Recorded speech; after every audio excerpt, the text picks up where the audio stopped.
Alright guys, I'm back. This is upload number 2 of the day, and I was just inspired by some of my subscribers, some of the people that follow me on Twitter, to do this video. Alright, so let me read these comments real quick. So first off, on my Twitter, Ryan Power, at Ryan952-42154, cool name by the way, says Bobby Moore at CDM with an engine chem style. He's a 95 rated CDM with a great range of passing, with quality, balance, and agility. Parentheses, just a thought, bro.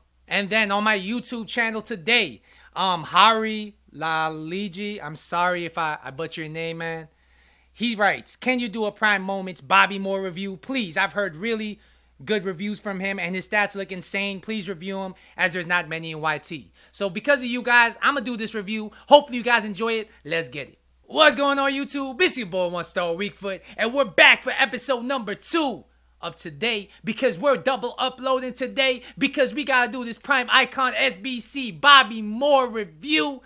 Yeah, this card looks actually pretty decent. I did get a request from Twitter, and the same guy ended up posting on one of my YouTube videos asking me to try him as CDM. I looked at the stats and he does look like he'd make a good CDM, so that's what we're gonna do. We're gonna play him at CDM. We're gonna switch DeRossi to center back, and yeah, if you do need a center back, you already have this DeRossi card.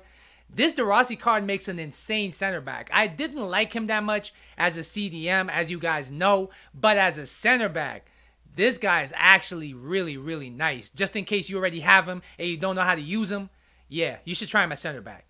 Before we go any further though, before we move on to the next part of this video, can you please smash the like button if you are enjoying this content? And once again, if you aren't subscribed, what are you doing with your life, man? You gotta subscribe to this channel. We got reviews for days. We got episodes for days.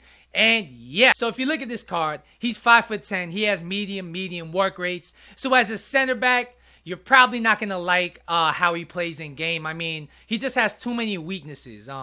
His pace, his height. I mean, not really a good center back on paper. But when you change his position to CDM, I mean, all that changes. I mean, a CDM with 96 defending, 88 passing, 79 dribbling, 87 physical, that's a pretty good CDM on paper. He has a 3-star weak foot. He has 2-star skill moves. I did play 5 games with him in Division 1, and I got 1 assist with the guy. So let's look at the stats a little bit closer. All right, his pace. I'm not gonna lie to you, I'm not really a big fan of 70 pace on a CDM. I do want a little bit more pace because I don't like getting countered, especially in the weekend league. It's the most frustrating way to get scored on. So I do like a CDM with a little bit more pace. That being said, 70 is not too shabby. It's just not good. Shooting, we're gonna really ignore. I mean, we're not really bringing this card into our midfield to shoot anything. But his shooting stats look like they're passable if you want to, you know, maybe have a pot shot or have a long shot that's open. He might be able to finish that for you. His passing stats look insane, actually. I mean, the passing is only 88 as the face stat, but I mean, 97 short passing, 97 long passing with 84 vision. That looks absurd. His crossing and curve stats actually aren't bad either, just in case you find him in those positions. His dribbling stats also look very solid. I mean, he has decent agility and balance, very good ball control, very good reactions and composure, but the dribbling stat itself is only 67. We'll see if that lets him down in game. His defending stats, I mean, what can you really say? They're immaculate. I mean, they're almost maxed out. Can't complain about anything on that list. His physical stats also are solid. 84 strength, 80 aggression, 95 stamina, and 87 jumping. So, at 5'10" with 87 jumping, he should probably have enough jumping to be in a midfield in a CDM position. So yeah, let's jump into the gameplay. I'm going to explain whether this card is worth the money or not. Alright, so according to Footbin, this card's going to cost you about 460k to complete the SBC untradeable. You know, plus the packs and all that. Is he worth that money? I would have to say it depends on your playstyle.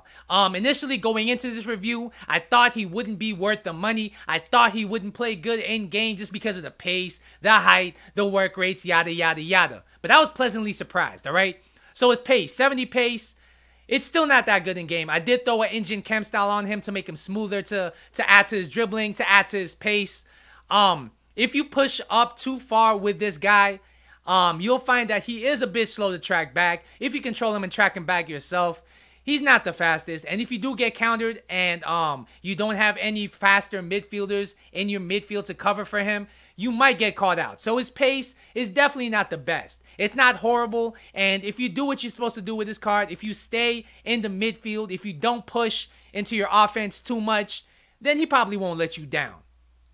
His shooting, we're not going to talk about. I think I took one shot with him. It didn't go in as you would expect. You don't want him to shoot at all. His passing. Yo, his passing is insane. His stats don't lie. 97 short passing, 97 long passing, 84 vision.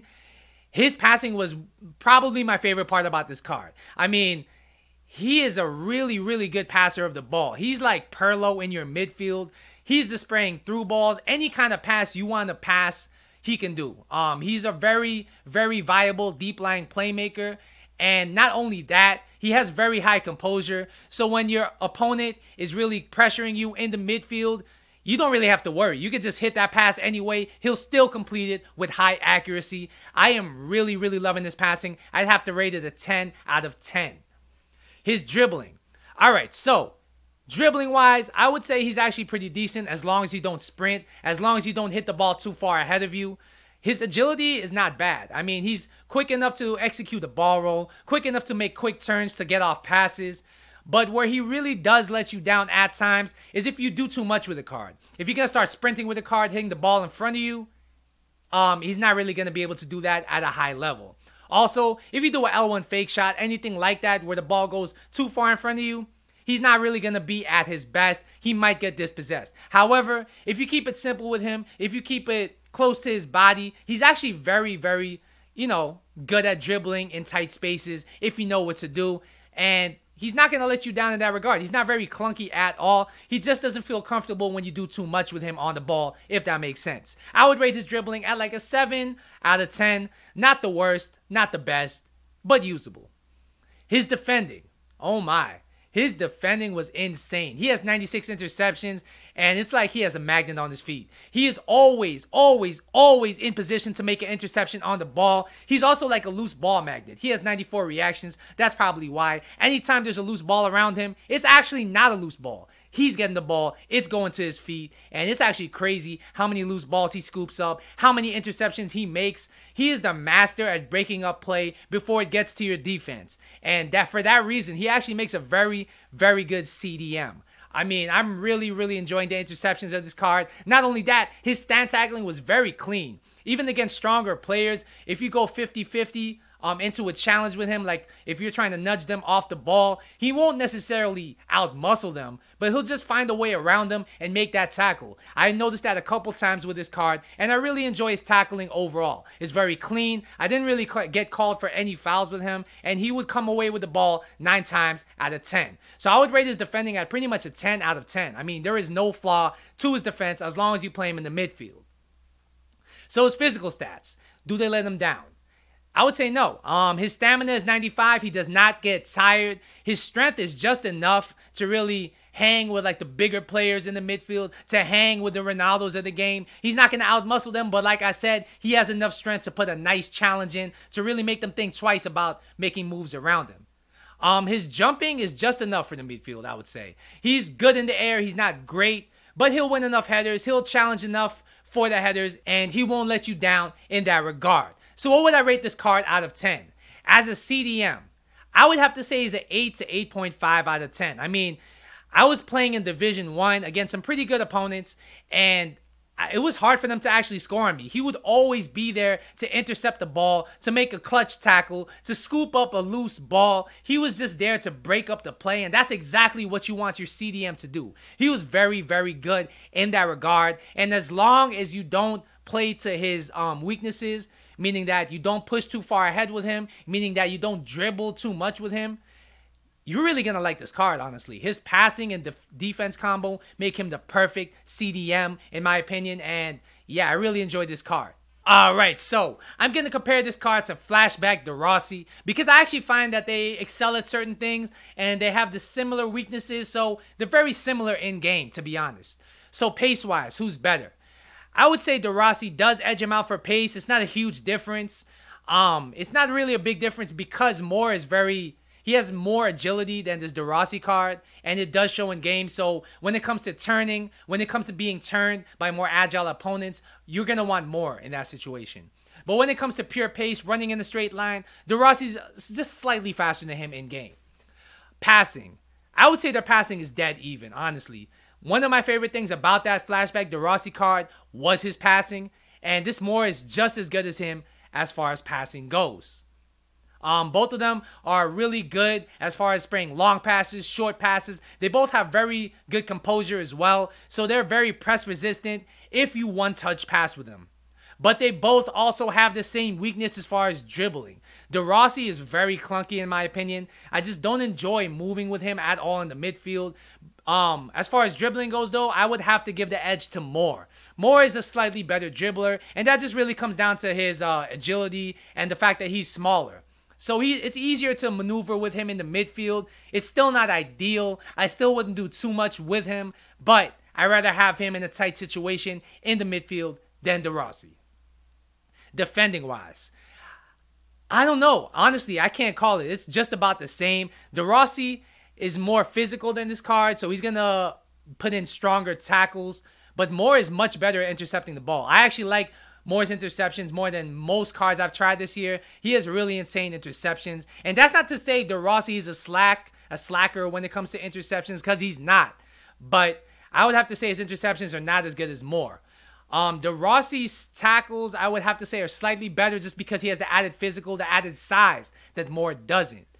As far as physical goes, I would have to also give the edge to De Rossi. Moore does have more stamina, and that's where he beats De Rossi. Otherwise, De Rossi is stronger, has better jumping, better in the air, and is more impactful if you want a more physical midfielder. So who's the better player? I would have to say they're just about at the same level. It really comes down to play style. It really comes down to the kind of midfielder you want. I like Moore better personally because I like midfielders that could dribble a little bit. I like midfielders that are more agile. So even though he's not as fast as De Rossi, I don't feel so exposed if I miss a tackle with this Moore card. I don't feel so exposed if my opponent's using a very agile team because this Moore card will be able to hang with them. De Rossi, I feel like, is very physical, and he's good against stronger opponents, using stronger players, but he can get turned by like the likes of Neymar, by the likes of Mbappe, and I just don't enjoy that about his card at all. But like I said, it depends on your play style, and I know that a lot of people really enjoy this De Rossi card. I personally enjoy him as a center back, but not necessarily as a midfielder. So yeah, that's going to be my Moore review. Hopefully you guys enjoyed it. Once again, don't forget to like and subscribe to this video, and I'll be back tomorrow, maybe with a double upload. We'll see. But until then, later.